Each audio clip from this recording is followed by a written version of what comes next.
Yeah, I didn't know that. Non-participants. I'm not law school test. Oh, okay, okay, so here's.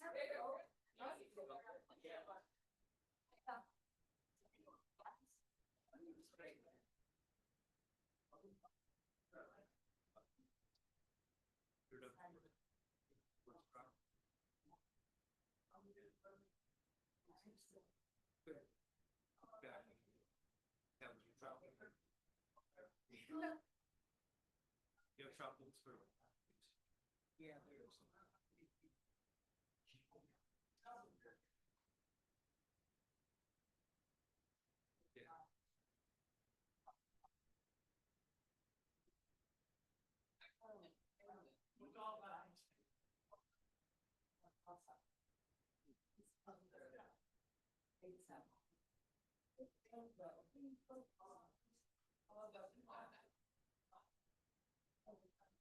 I was standing there, but nothing.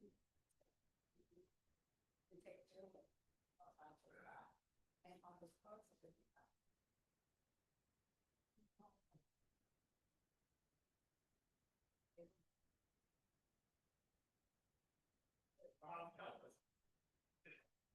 Yeah, this one.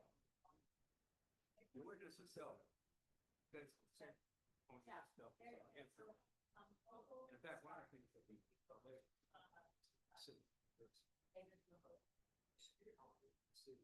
One thing.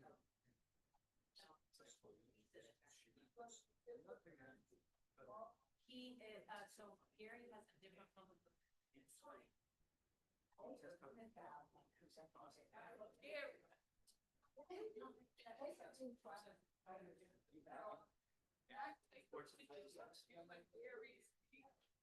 Where's it not dismissed?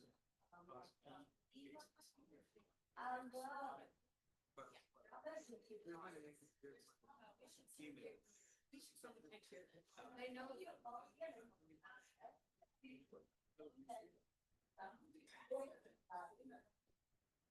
Where'd you go to law school? Oh, okay. Yeah.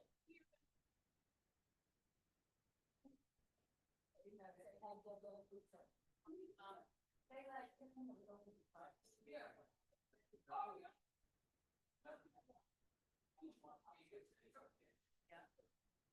I'm glad you did.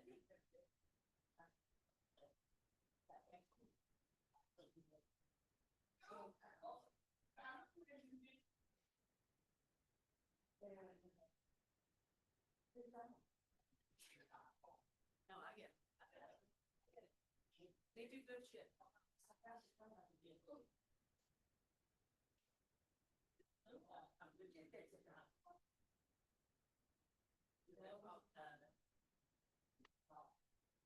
And his attorney can go off the work you. That shit can tell. Yep, you most definitely do. Most definitely.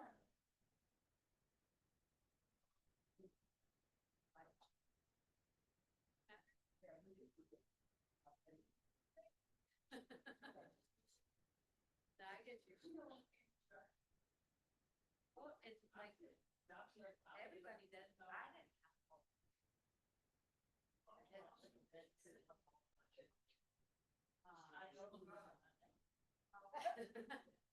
That's exactly what happened.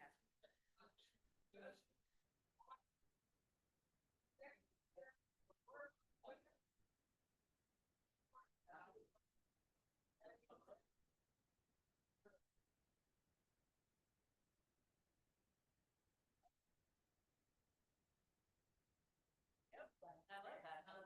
You live in Austin?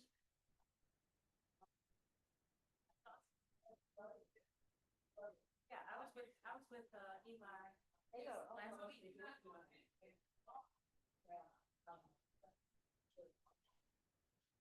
Yeah, yeah. Oh, that's amazing. That's what we need all day. If we're gonna change something, it's gonna take a bunch of organizing. Oh, yeah. That's all they No talk doubt. Yeah. That's all they talk. Yep. And how many times I didn't see the city building it, who's ever been the school nights of the chair and had a. You know, I'm talking. Yep. That's the thing. Fix some that, and this is going to take. Yep. It's all. No, maybe they could, we do have that, kind of shower, Yep, we're not looking for particularly, now, I got you. so that's what you mean. Well, get back in touch with them. I just said something.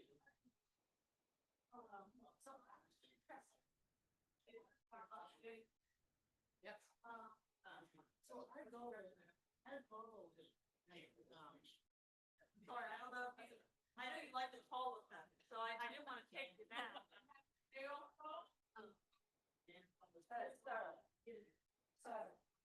know, It's meeting on DC out. Is that okay? I'm letting you know if you break my. There are. Even a good advocacy, you know, a lot of you are. Are you at?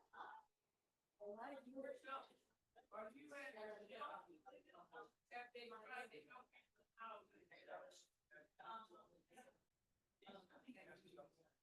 You guys get great options.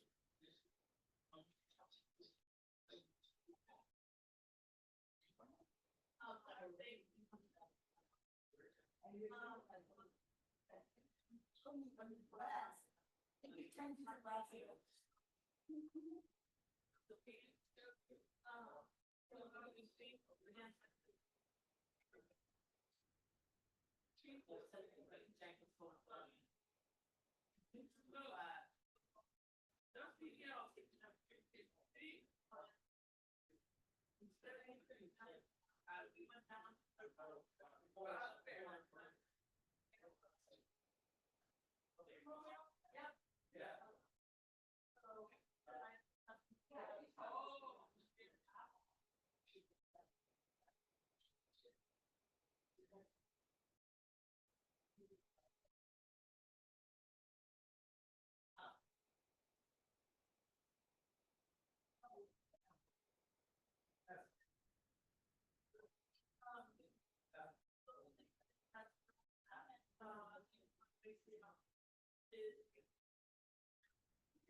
Oh, yes, I gotta see where I'm going.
You know, we're fine.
Yeah.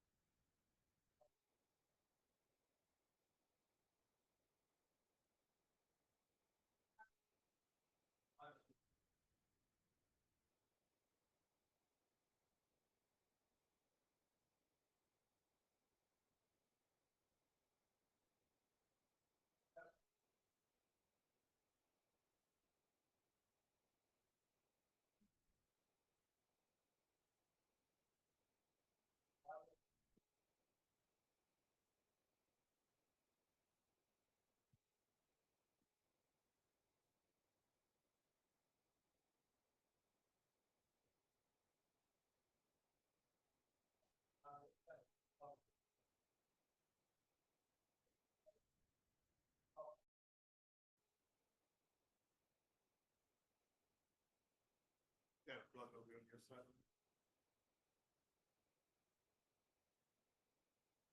So he said that the camera's pointed right here, and he's gonna be, telling us like to,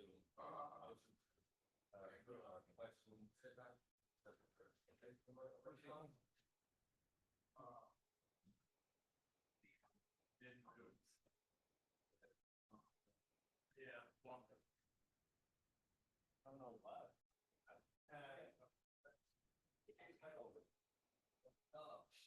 Oh, so those stalls are gonna be up there. Yeah, the slides are gonna be up behind. Same fine.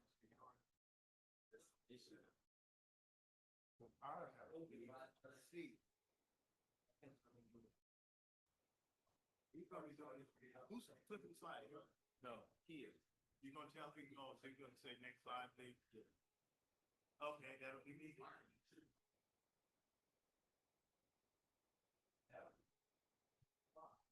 Oh, that's where it is? They got it in there?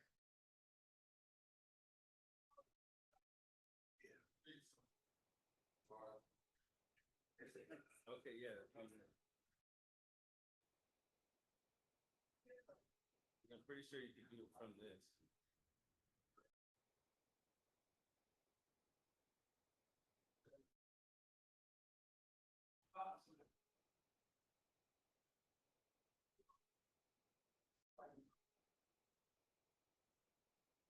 I'll let you tell him. Change smile. I think I'm tall. First one on the way, well, and see, oh, that's first. Oh.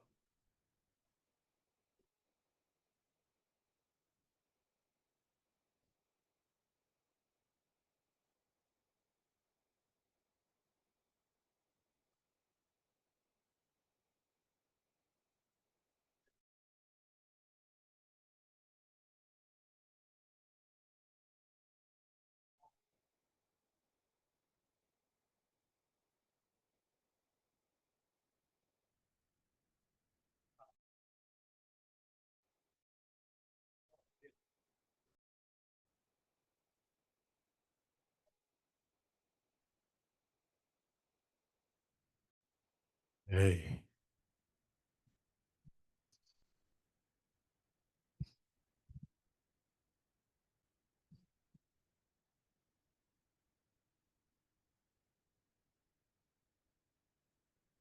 We are at time, but we'll wait a few minutes to let folks get in. Welcome.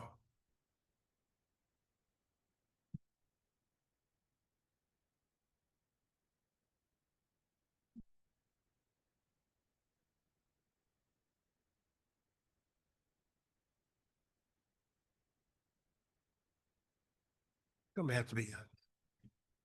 This is interactive. That's what Yeah. So this is the whole thing is how I see it when When people they come actually to sit come in. down, yeah, get them to come down to this table where they see the pens and stuff. And we should keep it more interactive because I don't know how many people, is this right? But I don't know how many people are gonna be on the Zoom. Oh, So, cause like some of that 30, Could be from Zoom. yeah. Okay. Well.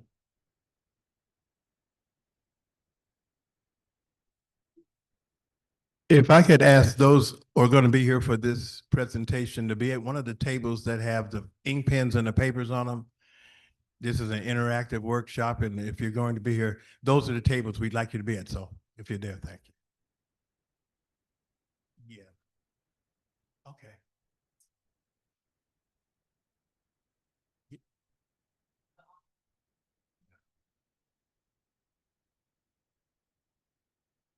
We'll make it. Go ahead. Yeah, you got it. Thank you. Okay, thank you. Yes, if you're coming in for it, just come to one of the tables that have the ink pens and the paper on it, as this is an interactive workshop. Check.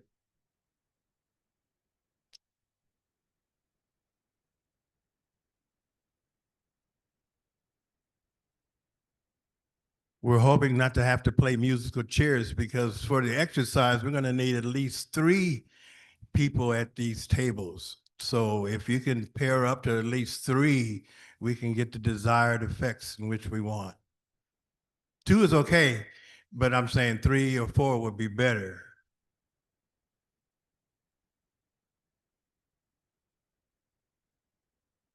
Thank you.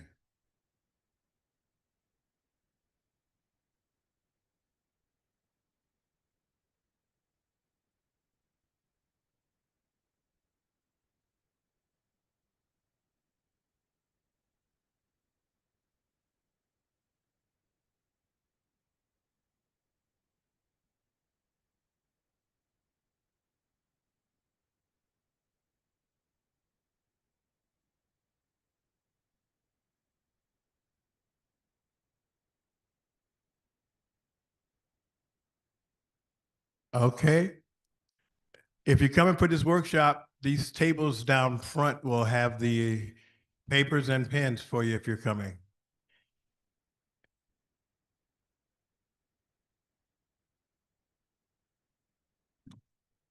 Check.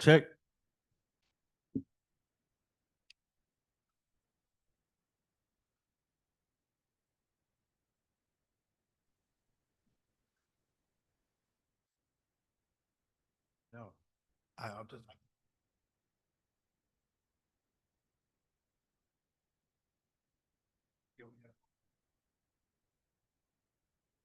Well, we look like we have our opening group, so we're going to get started.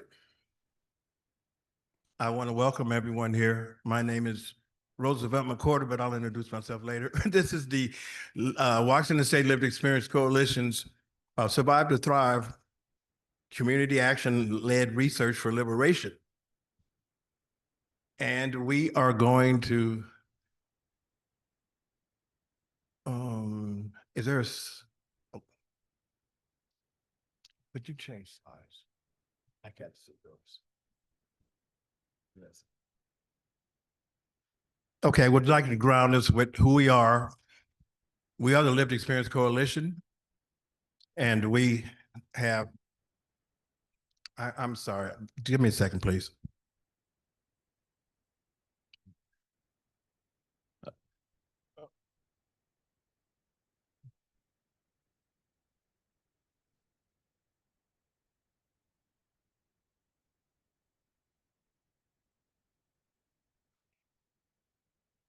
All right.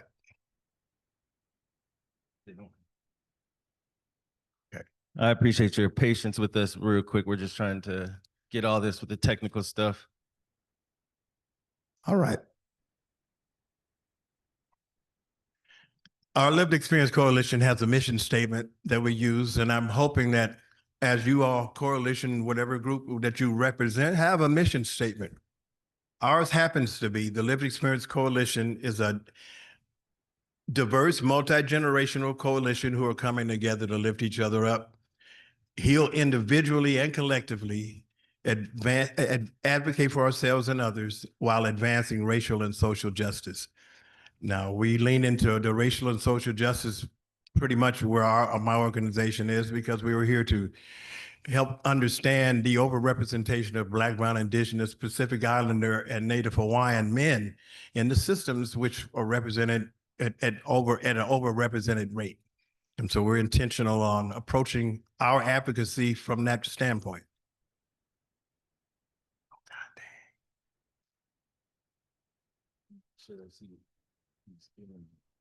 Next slide. I keep losing my internet's going out. I can't see. I'll just come over here. I'm sorry. I'll come over here.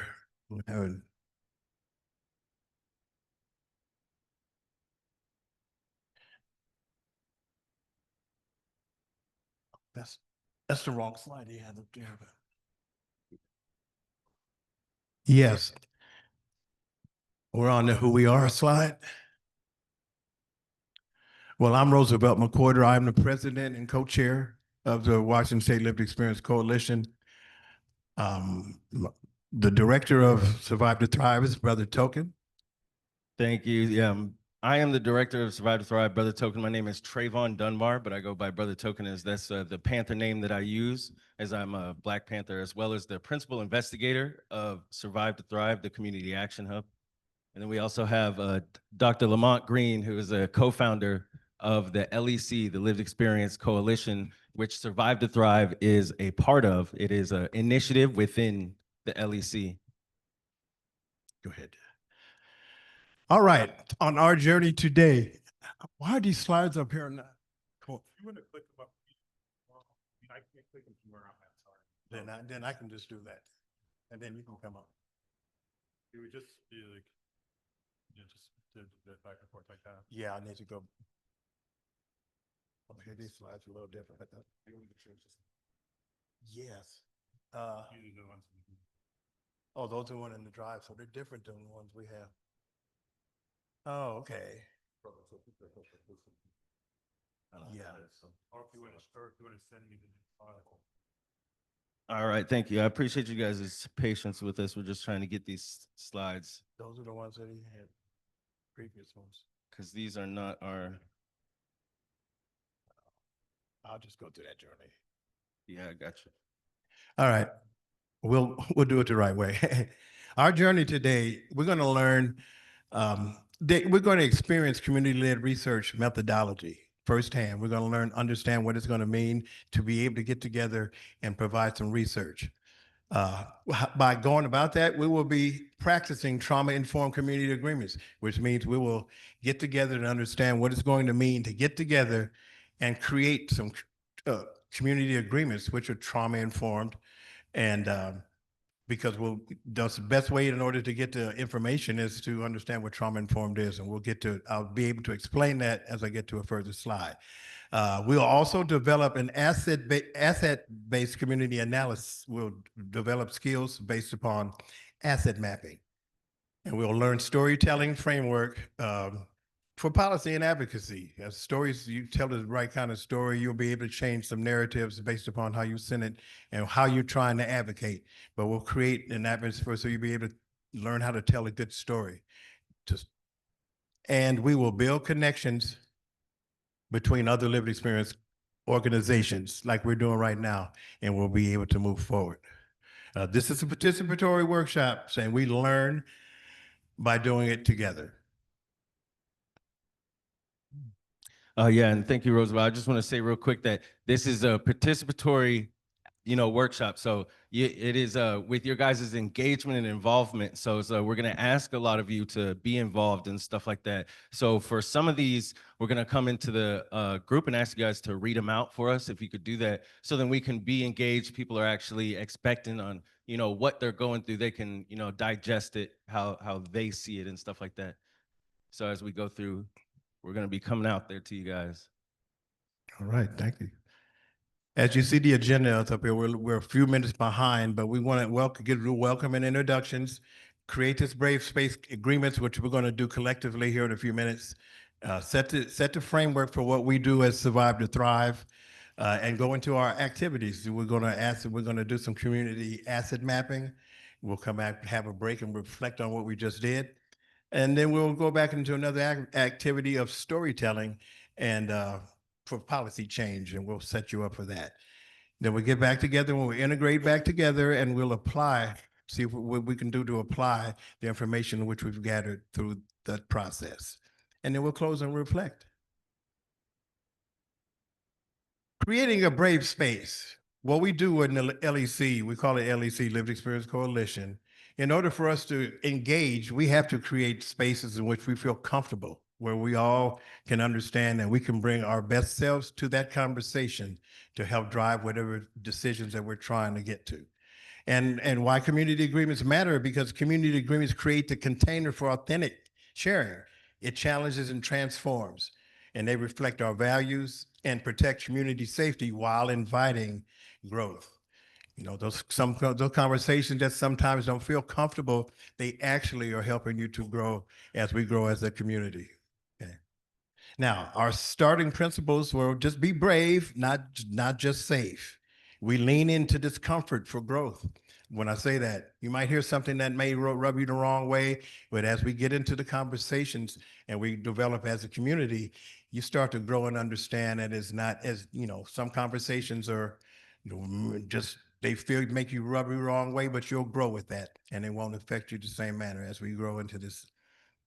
We speak from experience. When we're talking to each other, we say, do you use I statements to reflect back on what we want as an individual, because we want you to share your truth. And now you listen to understand. I mean, I listen. When you listen to understand, it's just a straight statement. You know, it's just seek first to understand, then to be understood. Expect and accept non-closure. There's some conversations that become, there may be a situation or an idea that comes up that you may not be able to end with. It's a closed, open-end conversation and it never ends. Be okay with that. Sometimes you can't get to it when you want to. It may come to you later, but be okay and accept it for what it is, and don't let that drive your agreements to a point to where you can't get any progress. And last but not least, take care of yourself and take care of others. When we're approaching these conversations, be sure that you're thinking about yourself and that person across from you as we speak.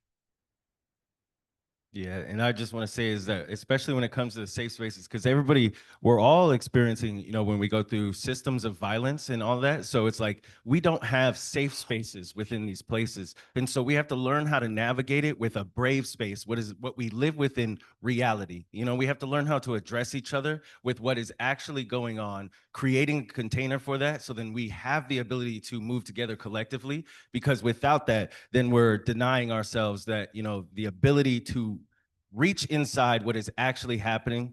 Otherwise, we just do what is a safe space. We talk outside of it. We don't actually address the root causes to the system, to the violence within these systems, the misalignment, the fractured, systems that all cause harm throughout our community. So basically it's creating, a space to allow, so you can learn how to navigate these other systems with the, bringing them to the forefront and not allowing them to, wiggle their way out of it. You need to ensure that everybody meets each other at the same place, so then you can move forward collectively. And that includes the systems. Thank you, Brother Toby. As you see this slide up here, we're getting ready to get into our activity. This group activity will go into a breakout room. As you see the tables, if you've come to join us and you don't have the papers and pens, we would like to try to get it to you and try to have groups of 4 and 5. There's a couple more down here, and there's a couple on this table here. We want everyone to be able to participate. And hopefully you're participating in a group of 3 or 4. And I see there's a couple other out there. Let's try to get some papers to y'all. There we go. See how community works? Yeah, we got 2 seats right here up at front. Come on, guys, let's all come together, be collective and stuff like that. If you need something extra though, just let me know.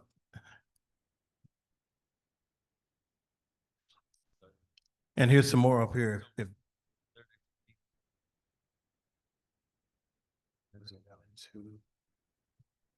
So the third activity, each one of you guys just take these sheets. Go. Okay, does everyone ready? So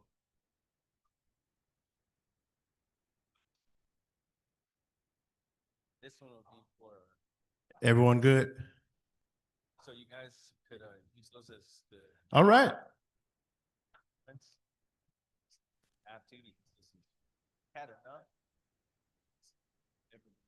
All you guys came in, so I appreciate. As you're looking at your forms and stuff, what you're gonna end up going through is it right now. you're gonna discuss what agreements you need to do to do the best But work together this is today. activity 2. But if Each you group don't- share 2 or 3 key elements of what you want to share with the full room after you come out of your break room. And then we'll synthesize every one of our responses into our own community agreements here in this space. Yeah, that's it. Then you guys could. Excuse me, Those prompts up here to help you with the can prompt. you enable the chat, please? So we Time can starts participate. now. Go ahead.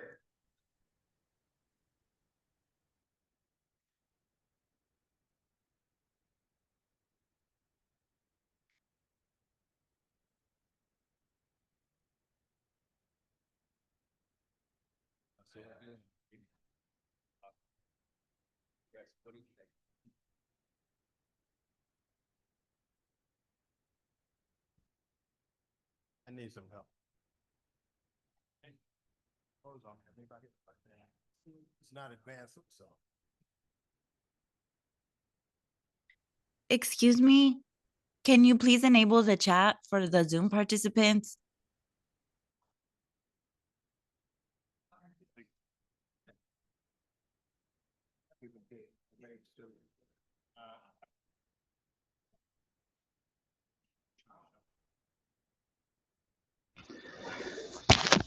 You have to use the Hoover chat. The Zoom chat is disabled. Okay, thank you.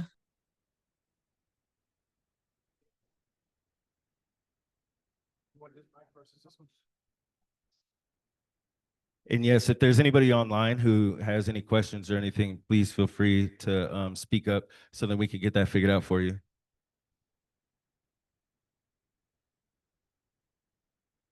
See that? Yeah, and I could have went over what common form was.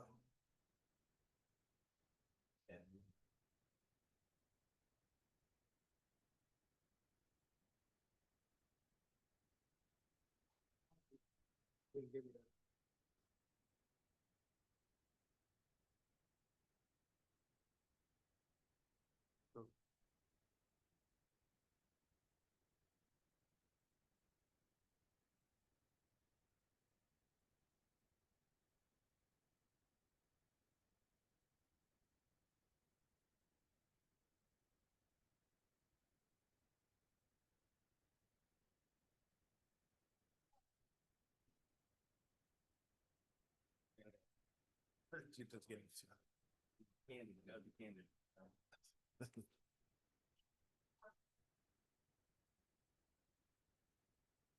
I appreciate it. What's the part of it? Oh, you want to take off? I'm just gonna check it. Let's switch.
Testing, testing. Okay, so we're about 2 to 3 minutes in, so we're gonna be coming up to the next aspect of where we talk back to all the groups, express the community agreements that they've gone over. So just a couple more minutes, and then we're gonna switch over to that.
Okay, perfect. I'm getting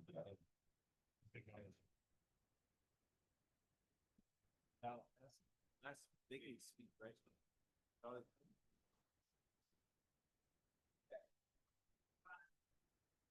I'll come over to you.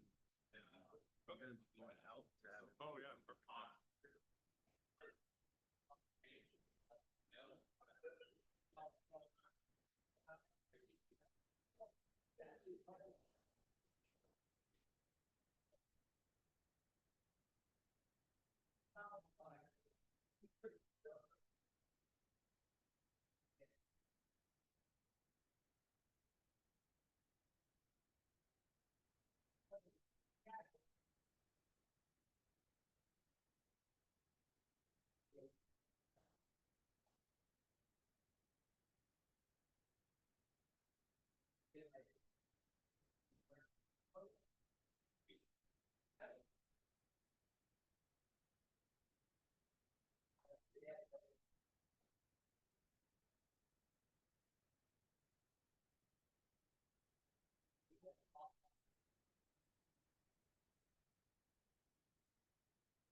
National Homeless Network.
All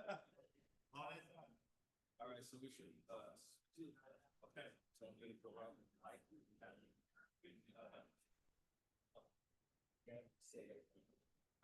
I'm going to. You gonna do it?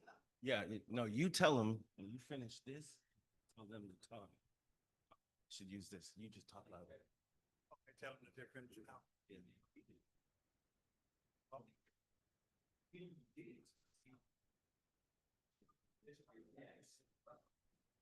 Two, three, that's three are. Are we gonna write them down? Okay, if you wanna write down. Mind doing a favor? To say their agreements, would you be able to write them down for us? You wanna put them on this? Yeah.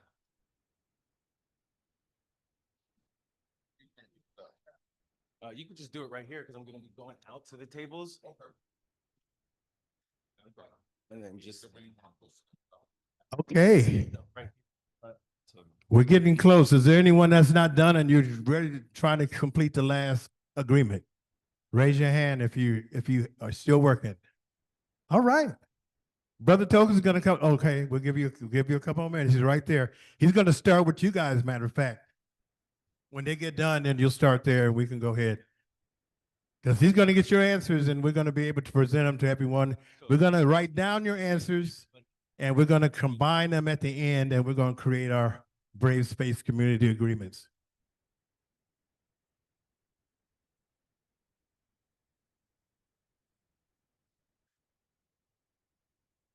How you doing?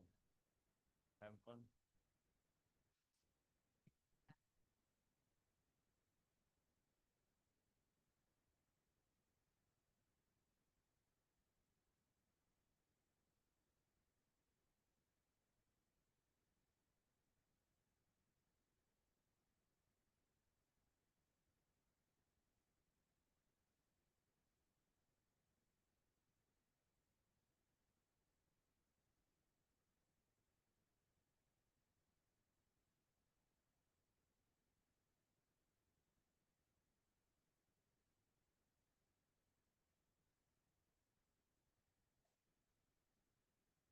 Okay, not to interrupt, but I do want to remind everybody that I will be coming to the tables and asking one person to speak one of the agreements that most represents the table. So if you guys want to collectively come together, and then you'll say that agreement and we'll write it up at the front.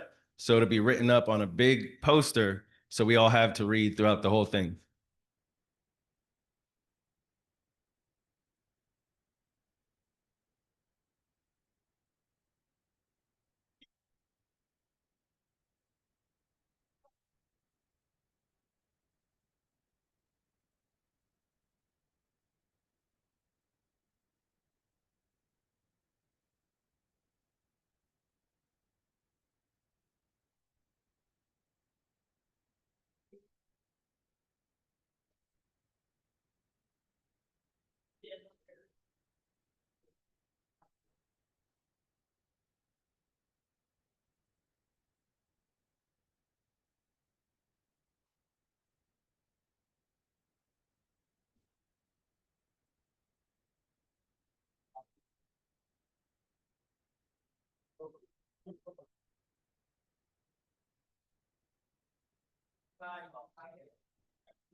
Okay, are we done?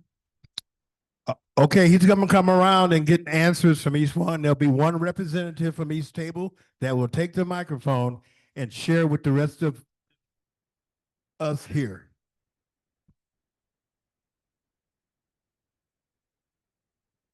And we want you to stand up when you read those agreements. Who's ever gonna read them, stand up and read them out proud. I have to. Yes. Oh, we ain't gonna be the quiet, hey. We selected the power of pause and not moving fast, moving slowly. Sometimes people just want to be quiet. Sometimes we need to be quiet. So yeah, that's what we picked. Okay, we want to get it verbatim one more time. The power of pause and what? Not moving fast, being okay with slowing down. And not moving fast. Okay. That's right. Cheer us on. All right. All right. We got one. Let's go to the next table. Who'd like to speak? Couple that we have, one is honor confidentiality. And then trauma-aware communication. All right. You said honor confidentiality and Trauma-aware communication. trauma-aware communications. All right. Thank you. Here. So We know y'all got to have the microphone. Oh, yeah. Ours is simple. Stay focused and stay on point. Stay focused and stay on point. Great agreement. Okay. Okay, I'm gonna also give credit where credit is due. We collectively agreed to embrace discomfort, Ooh. and Danielle over here said to critique the idea, not the person. Ooh. And Coach Ron over here said to be short and to the point. Oh, wow. 3 beautiful agreements. Did we get them all in month? We got all 3 of them. Excellent.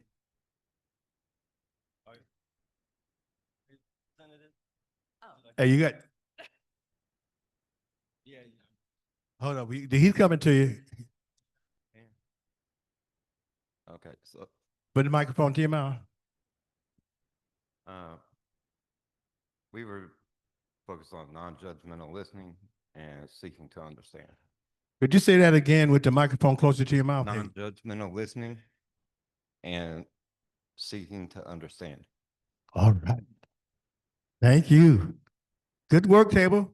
All right. Next table. This is okay. I was like, all right, got that one? yeah, go right ahead. Just- Okay, I am going to read what do you need to feel support in the space? People need to think before they act, something they need to do. Now, the other one, what do I bring that's for others? I will bring to others like the stuff that I learned.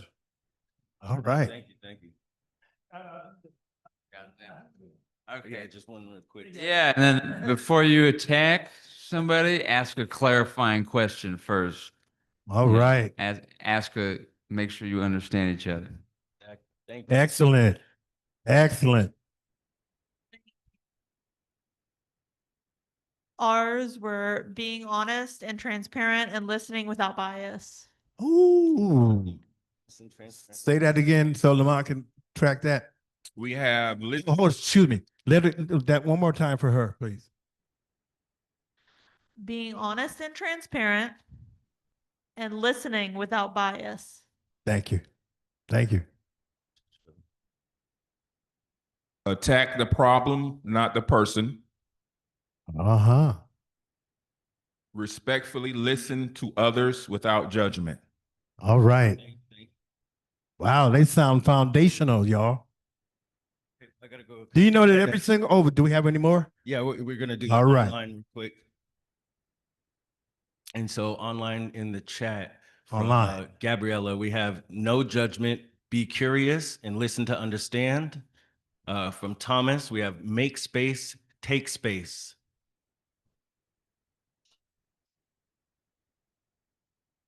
All right. Questions later? Yeah, we're in. Through our online responses. Everyone give yourselves a hand for that participational piece. Come on.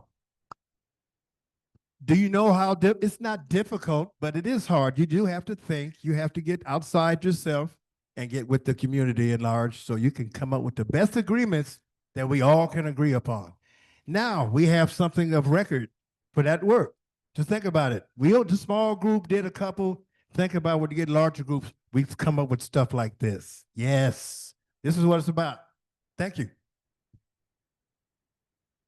No, absolutely. And I just want to say is that for the example, what it is that you all went through just right now is that you took care of each other and yourselves. You see what I'm saying? Is you put yourselves through the action. You brought yourself to the table. You actually communicated with each other to find out what it is that you align on and how you guys could communicate with each other within the same space so that you didn't focus on feelings or anything that's going to bog you down, but focus on getting the action done. You see what I'm saying? And so that's like the meaning of creating these spaces is so that we can think through it, so that the people around us can think through it, so that we can align ourselves to where we're actually coming, meet each other where we're at, so then that we can move forward together. And so going through it is the trauma-informed participation principles, you know? So this is just for everyone. This is an understanding as we go through it. It's the same thing that we created, is that you never have to share if it doesn't feel safe. That's the thing is that, you know, we're creating brave spaces, but that doesn't mean that you're forced to put yourself out there. Is that goes on your own time. You know, you can go slow, you could go fast, you could be straight to the point, or get it out how whatever is, you know, comfortable for you until everybody else learns how to navigate within the same space. And, you know, this is for the whole session, so everybody understands is that if you need to step out, if you feel like, you know, you need to take a break, everything is, you know, because we're going to be going into stories, personal stories. So it's like, if you need time for yourself, if it's getting a little bit too hard, take that time, step off to the side, you know, and breathe. Take some moments to, you know, ground yourself with the earth, and no one is ever going to, you know, pass judgment on any of that. Everybody needs their time to ensure that they are here properly so that we can all, you know, engage correctly. And then if anybody does need help, so especially online, if anybody needs help, just make sure, you know, put your hand up, let us know so that we can run out to you and get you some of that help. And then there's the, you know, it's honoring your pace. Like I said, there's no right way to engage. So it's the literally, please come as you are. That's what was said earlier. And, you know, in the main, what we had yesterday, come as you are. That is the main purpose of this. But when you do this, this is how it all connects, is that when you come as you are, no one else knows who you are.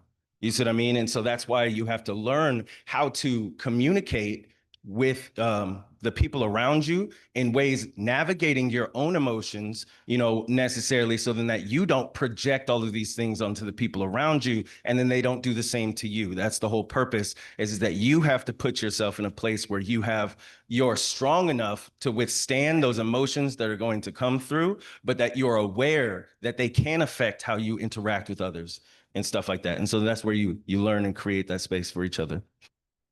And so we're going to go into Survive to Thrive. So Survive to Thrive, Community Action Hub. We are an initiative, an 18-month initiative for the Lived Experience Coalition. And we have we're funded by the Robert Woods Johnson Foundation within congruent with Systems for Action and Systems Alignment Innovation Hub.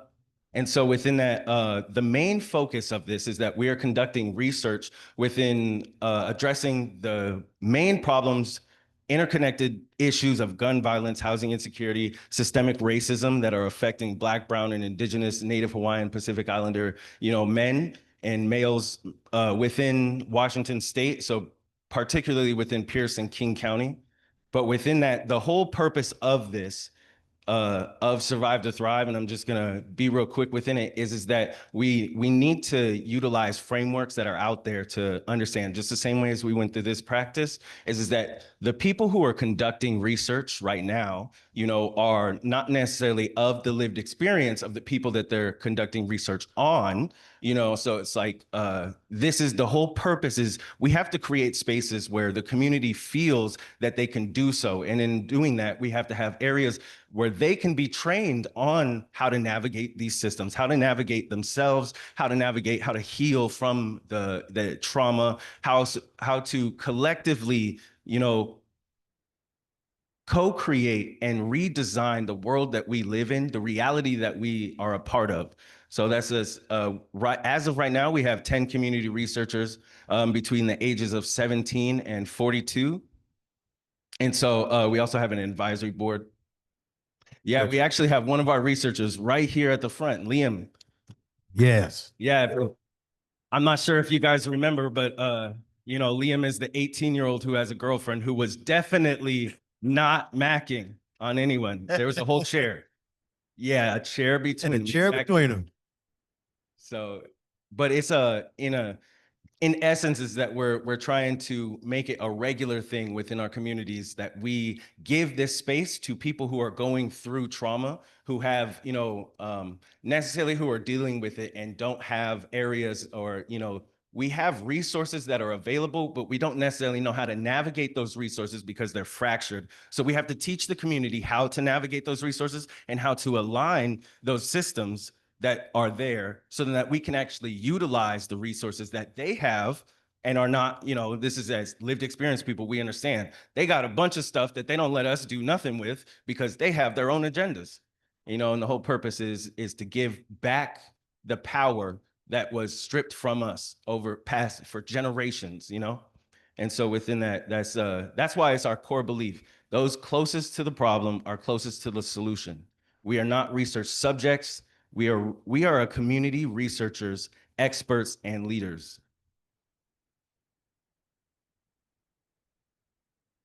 Thank you. And within that is our so this is the methods that we utilize within Survive to Thrive, is participatory action research, equity-centered community design, and healing justice. All right. And so when we're getting into this, participatory action research is nothing on us without us. So nothing about us without us. You see what I'm saying? Is that that's how you can look at it. Is that participatory action research is, you analyze and then you ideate, you take that and it ends in action. So the whole purpose is the people who are being as of now, the subject of research should actually be the ones creating and designing the entire process of research. And so that it allows that they have the power to ask the questions, to create the questions, to co-design the solutions that come from these, the research that is done is the research is redistributing, power within our communities. And so that's why it's extremely important for the community to be at the forefront of that research, leading it the entire time, from the collection of the data, the interaction, the engagement, with the community is that one thing is a show of hands. How many people have worked within systems and felt like they were not understood? All right. And so that's just go. If you looked around the room, you saw that's almost everybody here. And so it's like within that purpose is that it's because the people who are in control of these things, the research and finding out all of this data, they don't come from what we come from. So they don't understand our lived experience. And so then they create systems that are for their benefit. And then that causes them to want to, basically they're just trying to perpetuate their own, selfish gain. And so that's why we as people within the community have to take control of the research that is done for us, and on us, is so that there is no more, extraction and it's inclusion throughout the entire process. And then equity-centered community design is going in that is basically it's ensuring that you heal from the past traumas and that you go through, you co-create. So you have to understand the trauma that you went through, you heal from that within itself.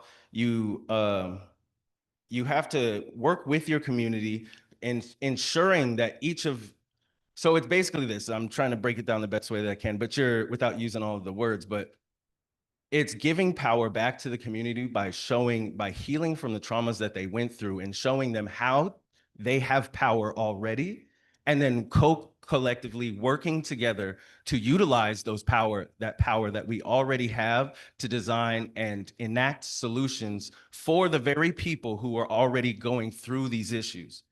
So it's ensuring that the people who are being, the people who are taking in the majority of the detriment, that they are the ones who are healing from it and ensuring that they are at the forefront of the work and solutions so then that they can move past this. But basically the whole point is that you utilize these frameworks within it, and healing justice is utilized throughout the entire processes because, as we were saying, is we have to address the reality.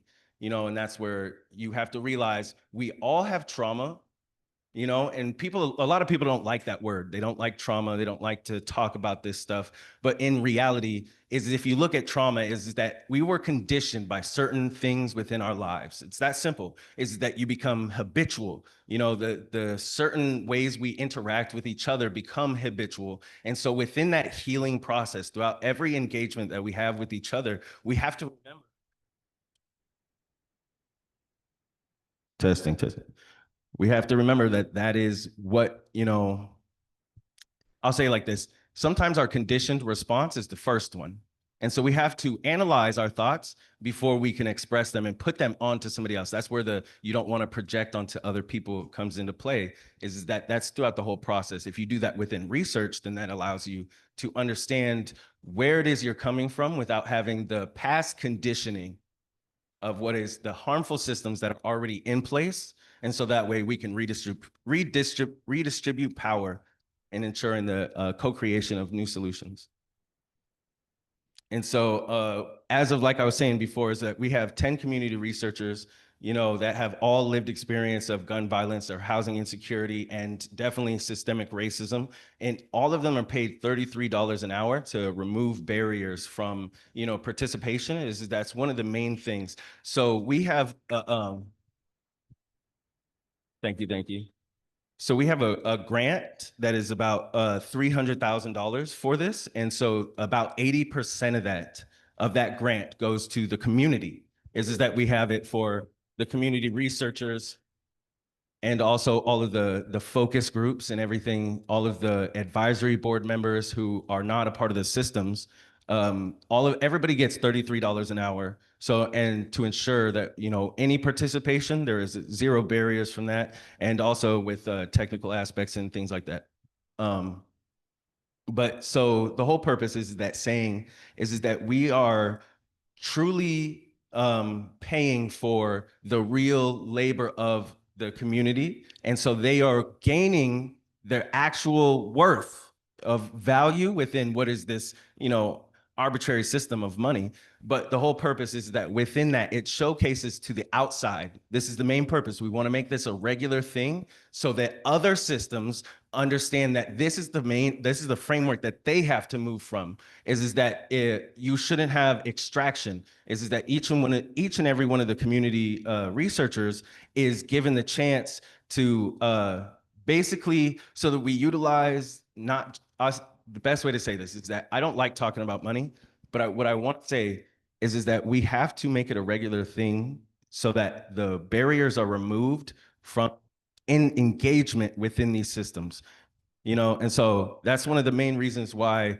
we the best way to say this is that, as it says up there, they're compensated as experts and not volunteers. This is the main thing, is that participants, you know, and not subjects. So that's the main purpose. And so within that, the community researchers, and if I could just real quick, if I could have Liam come up here real quick, Liam, because he is one of our community researchers, and I want him to real quickly just, you know, read through and then give his viewpoint on what he has felt so far. Read through what? What?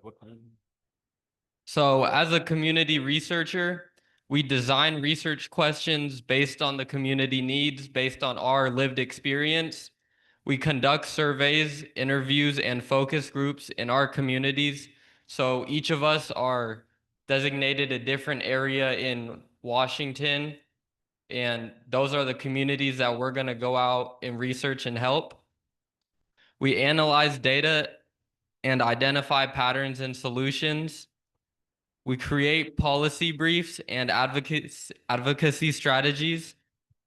So all this research that we're going to do is ultimately trying to get to the policies and make changes in our communities, because the research is nothing if we're not using it as our power and to benefit our communities, which are affected by these systems and these policies. So much, bro.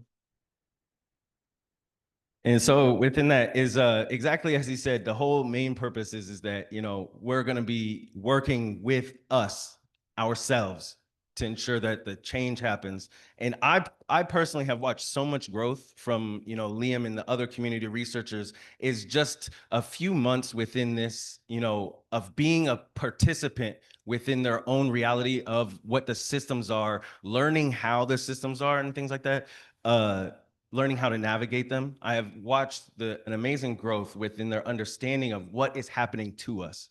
Because I think that's one of the main things that we fall prey to, especially children at this point, is that they're so far removed from the power play that is happening. And so that's why we have to, you know, ensure we are teaching our community how to utilize that power that we already have to create change. Because if we don't, like he said, if the research does nothing if we don't utilize it. All right, and so this is, you know, to break it down, I'm just gonna read off of this so then it all goes through. So the differences between traditional research and community-led research is, you know, academic researchers are the ones who research everything and they design the study, ask the questions, and analyze the data.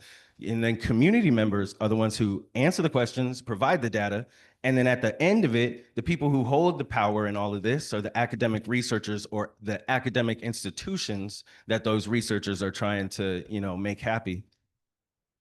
And within the community-led research is community researchers design the study, ask the questions, analyze data, and take action. Now remember that part, please, everybody. That is all of this stuff, because the one thing we want to redesign the systems and the harmful institutions that are in place. What they do right now is they extract the data, and then they don't utilize it. You see what I'm saying? Is there's nothing done from that. It just goes into publishing. It goes to use to basically lift up the career of whoever conducted that research. So it's extracting data that is useful from the community just to benefit themselves selfishly. But the main part is if the community takes action with what they themselves have, you know, asked, they design the questions, they know what to ask, they know how to ask it, they know how to collect the data without it being, you know, extractive, you know, is that just like we had the conversation earlier, is that if you can understand how to navigate with the people around you, then you can utilize what assets you have the most, you know, together. And so let me just pop through this real quick. And then academic partners, this is really important. They are there to only provide support and technical assistance. So they are not there to make decisions for anybody, but to ensure that they support the research done by the people for the people. And that all decisions and power making or power decisions or power holding is held by the community. And, you know, and not just, that's the important thing, is not just the community of those that the research is on. And so just to break it down, how all this works together is the front end of this is the asset mapping. And so that's what we're going to be doing next coming up. And then, I got you. And then, so the asset mapping is identifying the community strengths and resources and, you know, recognize what already exists. So that way you don't reinvent the wheel. That is one of the things that I personally have noticed within all of these organizations that always pop up, is they're trying to reinvent the wheel, when in actuality, we should try to redistribute the power holders of those resources. So then it is more community-based. And then the PAR, the community research. This is the part where researchers lead the data collection, and, you know, the community members control the analysis.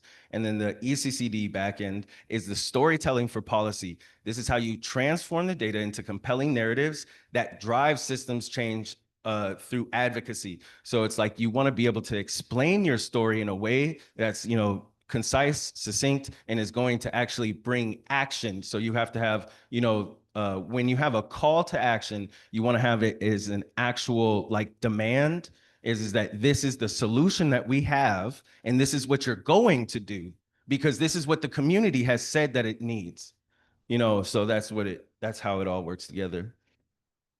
And so we're gonna start this real quick, and this one we're just gonna be real fast, so it's not gonna take as much time, but just necessarily we're gonna be breaking down the different assets that we have within our communities and within us and stuff like that. So let me just go to that. So the definition is asset mapping, a systematic process of identifying and cataloging the strengths, skills, resources, and networks that exist within a community, recognizing that the communities are rich in assets and not defined by deficits. And so this is really important is that there is asset mapping and power mapping, and those two things are focused on the same people, but different sides of the coin. And so within asset mapping, you're mapping all of the let's just going through it is the people and the skills. And so the things that are there and not necessarily who is in power of those things, because that's what comes, you have to figure those out as you figure yourself out. But people and skills, the individual talents that you have, the people around you, the knowledge that you bring, the leadership that you have, you know, each and every one of you in here is here because you yourself is a leader. You see what I'm saying? And so it is up to us to remind ourselves and the people around us that we have the power within ourselves. And also, you know, organizations and institutions, all of those things, community groups, faith community groups, nonprofits, all across the board. Like I said, the people, we don't want to reinvent the wheel. So we want to know what we already have there. Physical resources, the spaces, building, land, equipment. These are all the things is the means of production is basically what is it that that we are in control of when it comes to the means of production. And then cultural, art, music, traditions, you know, that's how you explain the history that you and your people have gone through so that it actually follows, because we don't want to forget what has already been behind, you know, the past. We don't want to forget what our people went through. We want to ensure that our people are brought to the forefront, that our ancestors, and that's not just, you know, that could just be one generation. If anything, you know, my mother, my grandmother, things like that. We have to ensure that the knowledge that they are passing down to us is actually given in ways that can be digested by others, and so that it is not lost. But then economic resources, the local businesses, cooperatives, natural resources, parks, gardens, waterways, all of these things. Now, just to remind you, these are the things that are assets within your community already. So when you go through, think about your neighborhood, when you're driving home or you're walking home or you're taking the bus home, any of these things, what are you seeing the entire time? What is actually a part of every piece of your reality? And it's not just that, because how do you utilize those things? You know, that's one of the biggest things right here. But so going into it, we're just gonna break this down real fast and not too much. But so within your individual reflection is just gonna be 2 minutes for us, but is think about your community, your neighborhood, city, organization, or movement space. What assets exist there? All right, so and you should have the paper on, everybody should have a paper. If you do not already, then just let me know. And I appreciate you guys so much for, you know, sitting with us and going through all this, because this is the important work. This is, you know, this framework. I would hope that everybody takes this, the work that we do at the end of it, and that you have an action so that what, you know, how are you going to utilize this? Not just the framework, but the action that you created through the process. Yeah. We're going to do an abbreviated version. It won't be the 10-minute long one, but we'll get one from each group, if not two, and we'll share them once again as community assets.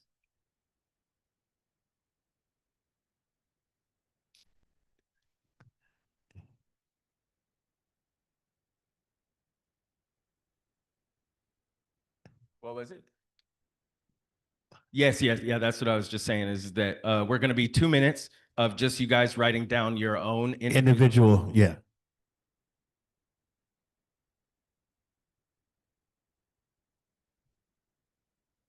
And so if you look up at the screen is the individual skills and talents, who in your community has special knowledge, skills, or gifts?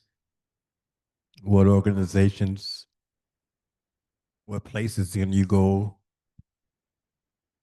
What cultural places that you can send folks? How much economic power you have in your neighborhood? And then just the natural environment. What can we utilize?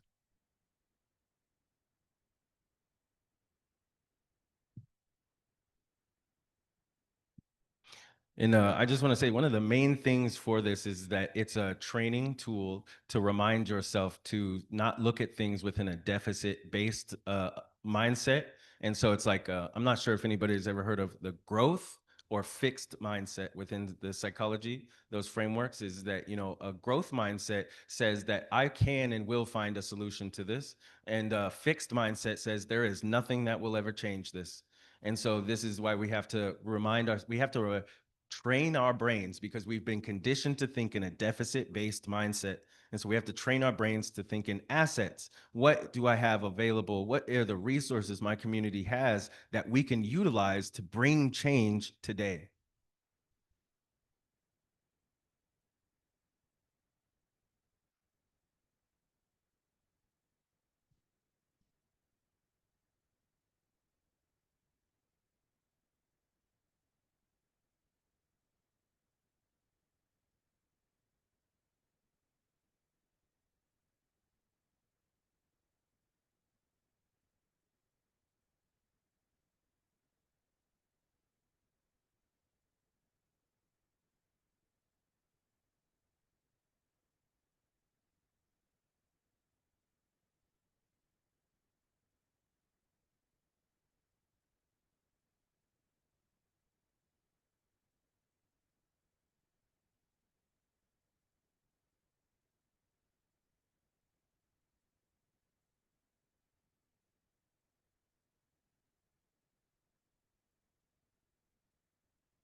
All right, everybody. So now we're gonna go into the small group.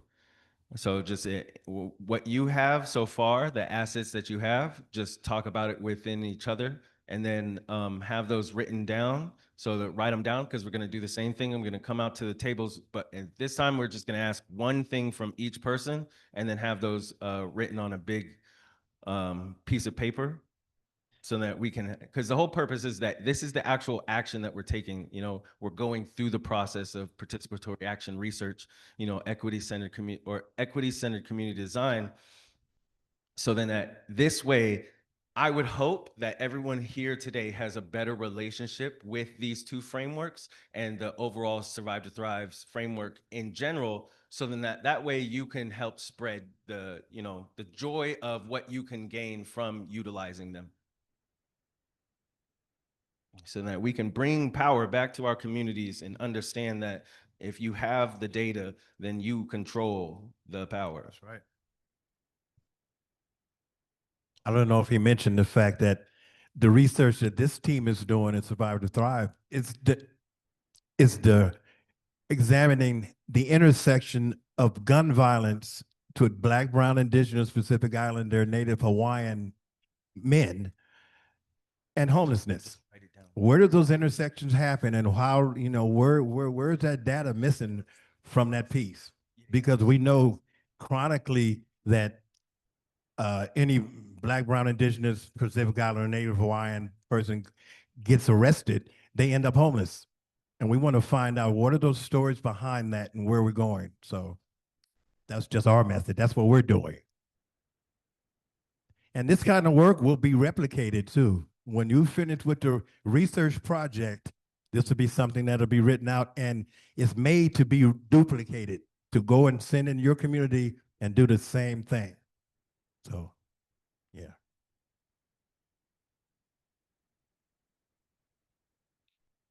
How close are we to having it done so we can combine these? Brother Token's coming out and we're going to start doing some answers. Okay, he continue. No rush. Oh, yeah, yeah. So just so everybody is aware, yeah, so this is the part where you take your individual ones and then you talk to the group, and then we're gonna come around and then you say one that everybody has identified, that, you know, you map across your communities. One thing that is related that all of you agree is within your communities, or one thing that you want to uphold as the most important asset from everybody's individual asset mapping.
You're all good. No worries.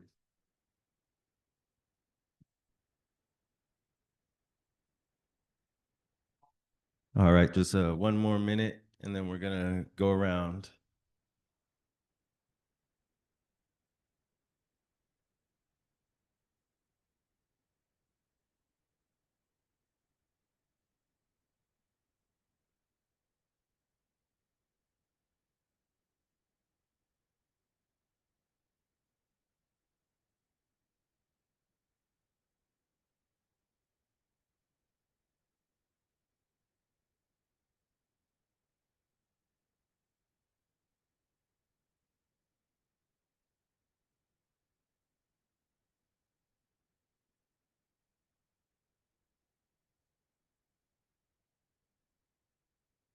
I'll change the slide when you're ready, bro. Tucker.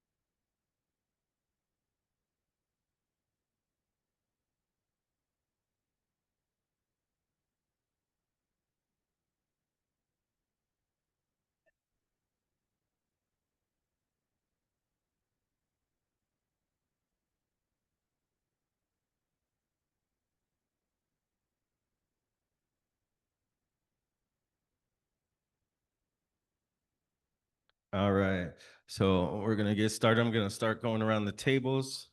If you're not done, it is perfectly okay, because this is just a practice. Yeah, you guys want to say it? All right, we'll start right here. So we want the associational assets. So it's like necessarily. So I just want to make this clear for everybody. When you express it, you want to, I don't know why it does that, but you want to see which part is regular across everybody's. Like you have your individual assets, he has his, she has hers, and then you utilize, okay, what assets of those do we have within our communities together? You know what I'm saying? Is like, oh, well, she said that she has the library as an organizational or institutional asset. You have the library, but how do you guys, how is that framework the same? Like, how do you use that within that? You see what I mean? Complementary assets is what I would say. Oh no, they're all good. All right. Okay. Thank you. So one of the things that we mentioned was for all of us, there is this spirit of and this desire for collaboration and a skill set surrounding how do we collaborate with other individuals and groups. Thank you. Yeah, exactly. How do we do that? That's Using collaboration as an asset. How about that? I like that. Were you guys ready? Would you like to get? All right. All right. Okay, well, mine, especially in what we all do, I put down research and investigation because that's really important to what it is that we're trying to accomplish. I think that every time somebody tells you something, whether it's a politician, people on your COC board or your various boards, and it makes no sense, you need to FOIA that information and research it and make sure it's the truth. That's right. That's right. Excellent.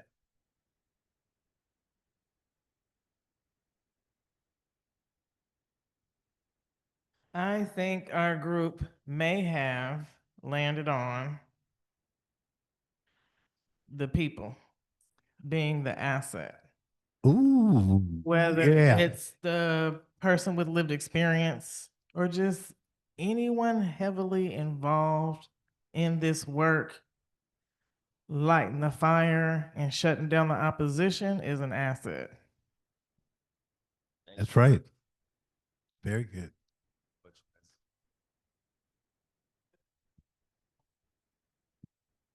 We chose some things across our communities involving houseless outreach groups as an asset.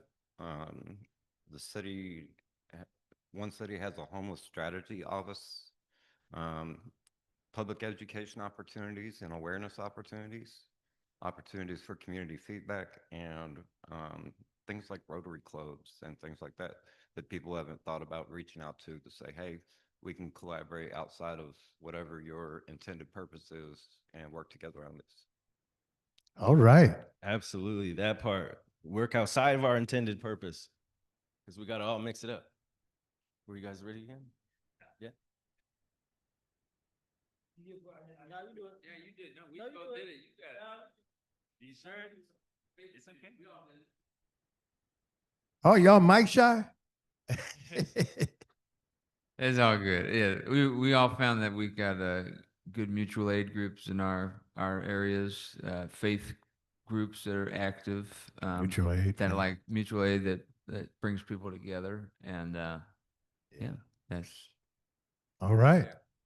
And I also want to include the wisdom what I learned in my life. I got God in my life now, and I got my church family. And my life was like I was going downhill fast, but now I seen God, I seen Jesus Christ, and He's coming back. I seen Him twice in my life so far, and people just need to see what I see. All right. No, thank you. Thank you. Actually, so you actually named a few of Come them on. there. Yeah. Is it? So I'm gonna come up. Did you guys where you guys have yours? All right.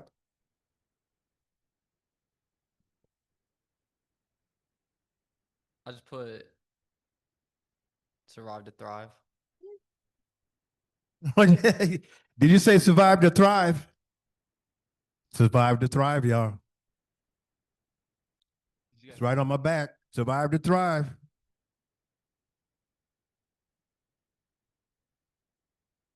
So for our individual assets, collectively, we put that we have lived experience. We also have, some of us have degrees. And as far as associate, say that for me again. Associational assets, our neighborhood planning units. Those are the people that regulate and say what can come into our neighborhoods, also what can be built, as well as civic leaders from new as well as old. I don't know if anybody knows Georgiana Thomas. She was one of the freedom walkers, experienced burning and got spat on. She's been my mentor personally, so that is my love. And we also put churches and libraries, different places that they also said that we need to go to meet and talk to different people, that we were able to do that. That's good. Thank you. That's excellent. And the connection that I found between these assets was mutual reflection of what needs to change and paid attention to. Hey, there we go. Now, Did I miss anybody? I want to make sure everybody gets their chance. Was everybody able to speak? All right. did this seem hard? Did this exercise seem hard? See, all this is in your every neighborhood, every community has assets. We start thinking in the affirmative, we find them. Thank you. Thank you.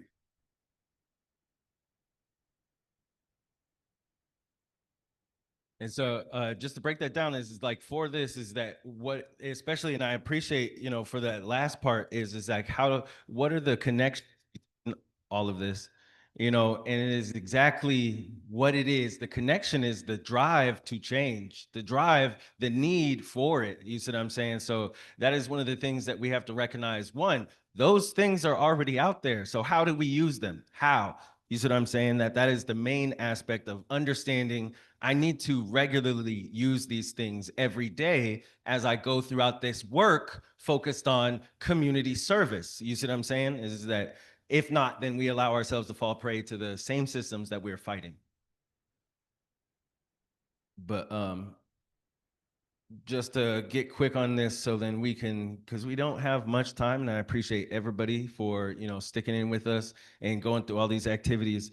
But so we're gonna just go into the storytelling part. And so this is the part where unfortunately we didn't have the printout, so that's why I had those pads there. So then you can write down your parts, your story within that. And so I'm gonna go, because this is what we really want to remember, all right? Is the whole purpose of doing this is so that when you create your story, that it is asset based, that it is focusing on the resources that you have. You've already lived through your life, but now you have to look at it from an asset side. What have I had? What are the strengths that I've built up throughout this story? You see what I'm saying? What are the communities that I've become a part of or created because of this journey that I'm on? You see what I mean? And it's the utilizing that so then you can explain how can you, I've lived through this. These are the things that I've found within my community through that life. All right. This is the problems that we have found within those communities and the things that happened to me because of those problems.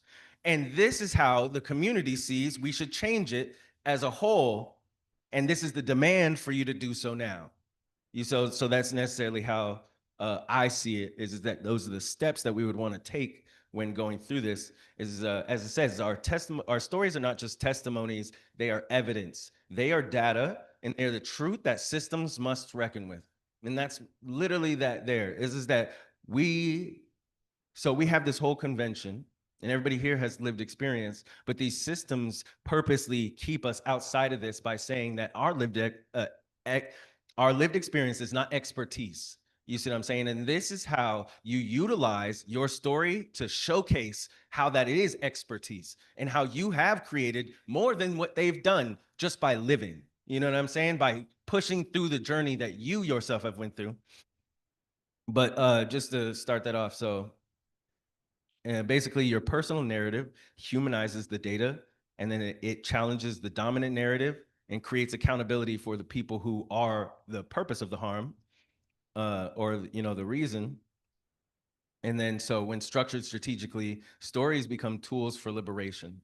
Is that we ourselves are not only trying to remind everyone else, but ourselves of the power that we have, the journey and the strengths that we have built up over time, so that we can find self-determination. You see what I'm saying? Self-sustainability within this, is that self, you know, liberation for what we have gone through and what we will go through. You see what I mean? Is we have to liberate not just ourselves, but the people, and all at once.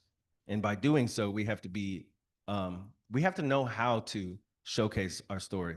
And so this is where we get into, this is the activity that we're going to be doing, and it's only going to be about 10 minutes or so. All right, so we're going to be doing about 5 minutes within that. Sorry, you guys. But because I was just trying to make it, but either way, the point being is you want to set the scene, you want to have the context. What is it that has happened? You know, who you are, where it was, all of these things. What is the issue that you find, you know, within that? And what are the barriers? That's where the challenge comes in. So who you are, where you are, what is happening, and then the barriers or the systems that are in place that are creating the injustice that you have lived through within this context, the scene that you have set for the people. And then the choice is, what decisions did you or your community make?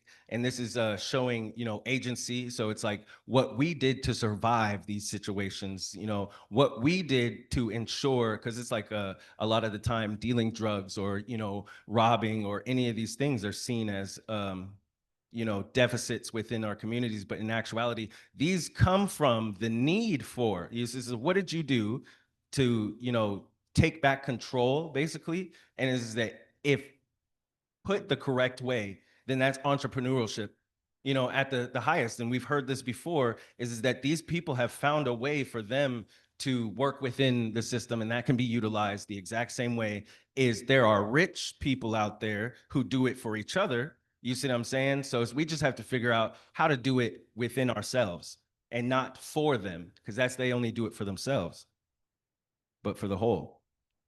But moving the consequence is what happened as a result to that. So what happened as a result to you needing to, sell drugs and then you got arrested, that type of thing is that the consequence of what you had to go through, you know what I'm saying?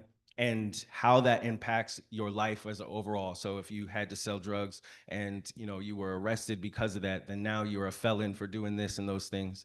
And then the call to action is, this is the really important part, because this is where you set it up, is that you have to have a very specific change. Is you have to set it up so then that you know the solution already to your call to action. And so you want to already have aware in your head how we can co-create, or, already co-created that solution when you have your call to action, because it's a demand. And so it has to be clear and concise so that it can be ingested, digested by the system and actually put into place, because you need it to go to action. But so this is how we're going to do it. This is a little example. In 2019, I was working 2 jobs, but still couldn't find or afford rent in Seattle after my landlord raised it by 30%. That's the context, the challenge. There's no rent control in Washington state, and Black families like mine are being pushed out of neighborhoods that we built. The choice, I organized with other tenants. We documented every rent increase, every repair ignored, and every family displaced.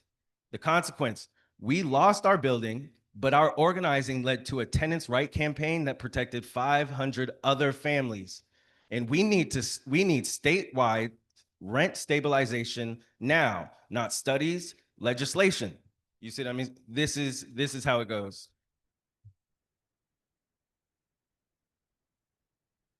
And so just for everybody is that, share what you feel safe to do so. You don't only have to tell your own story. You can share what you as a community member have gone through, but you have to have it in a way that it brings action. Like I was saying, there's power in patterns. We don't need every person or personal detail to understand systemic problems.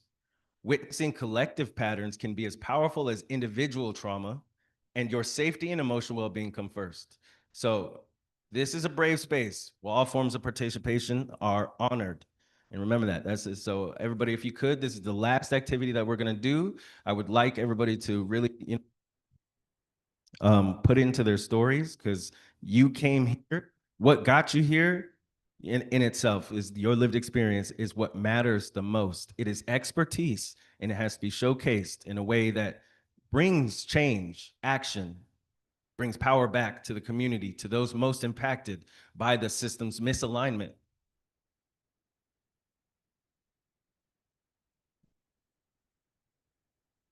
Yeah, the last couple of minutes, we'll just let you do that on your own, and keep your papers, and understand that this process that you've gone through is just a training. But feel good about the fact that this is the information that hasn't been shared to everyone. And you guys got it first from the LEC. How about that? If you remember last year in San Jose, for those that were there, we did have a motto, and I think everyone sort of took after it. And we said, who are we? Who are we? LEC. Who are we? C. Thank you. Thank y'all. No, and I do appreciate you guys, but there's one very important thing I have to bring up, is so then you don't leave without this, is that this is not just an ask. I need you guys to take what your story is today, or whatever you have or thought, and how are you going to bring action within the next 30 days with these frameworks, to remind yourself 30 days to bring action. How will you do that? That is the most important part, because all of this is focused on how we bring change, and that takes action. We can't just sit there collecting data. Your story looks nice on paper, okay? But how are you going to do something with that story? That's what's most important. That's what we have to figure out collectively together, so that we can bring change for ourselves, but not only that, but for the generations that are coming, so that they don't have to sit up here and cry for change. Thank you.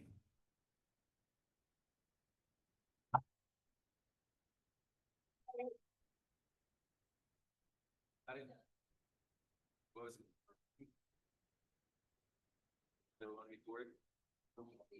Yeah, 45. Yeah, if you want to take time to write down this last slide, I saw you diligently were writing and taking pictures of these slides. Yes, please do. And we'll leave that up for you. Yeah, and if once we're done, we're just gonna give a few minutes for everybody to take down this, and then I'll go to the QR code. So then, if you would like to get the toolkit that we all use today, it's in a digital form. Then you just snap a picture of the QR code.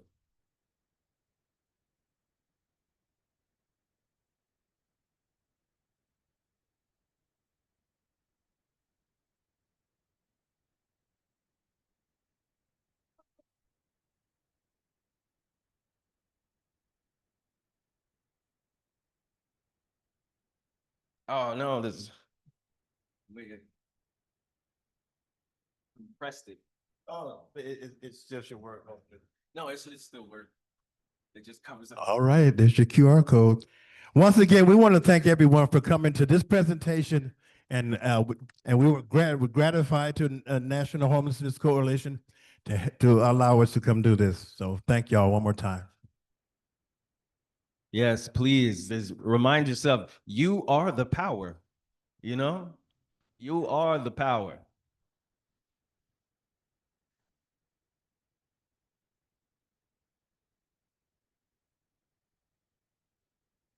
Thank you.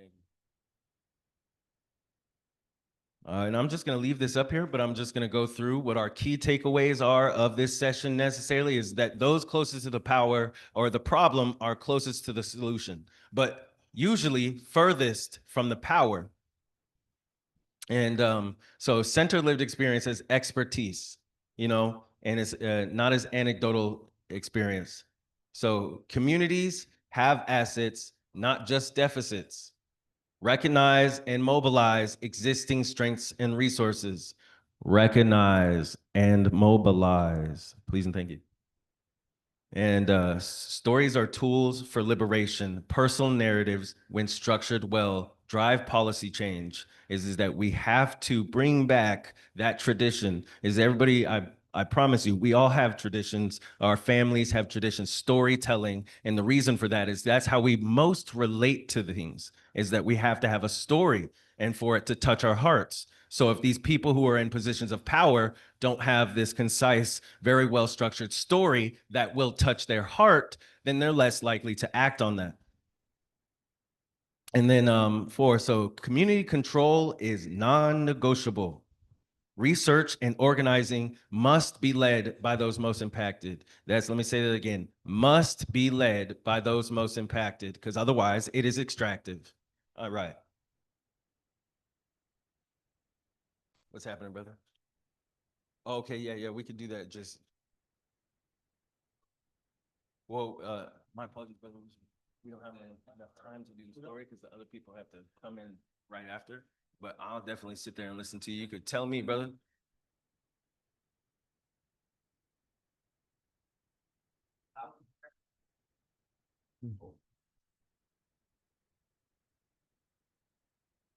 All right. Something I just want to remind you guys of, you are now all community researchers.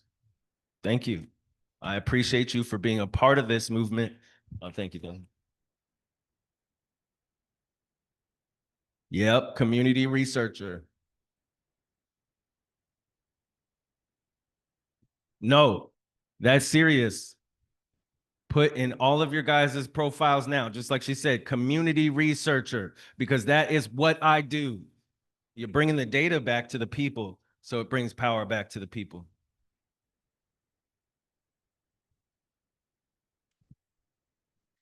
And then if anybody would like to visit the LEC's, the Lived Experience Coalition's website, it is wearelec.org.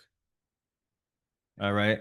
And if you would like to email Survive to Thrive, it's s2t.actionhub@wearelec.org. You can also find us on Facebook. Oh. Is there something? Just switching? Gotcha. All right, everybody, I appreciate you so much. And just grab that QR code before he changes it. I thank you all